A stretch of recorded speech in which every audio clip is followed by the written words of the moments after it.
Bir malam soyayyar Facebook.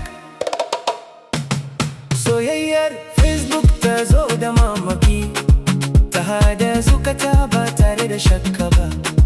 Daga safe to ya aka fara magana, har ta zama soyayya mai cike da kauna.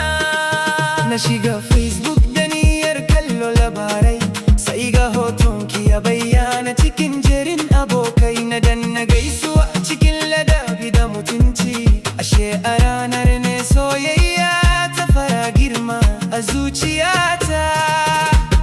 Soyayyar Facebook ta zo da mamaki, ta hada zukata ba tare da shakka ba.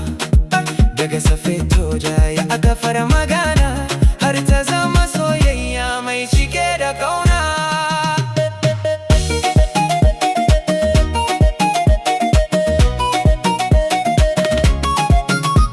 Safe da yamma muna aika safetonni, muna musayar da haga kalaman kauna.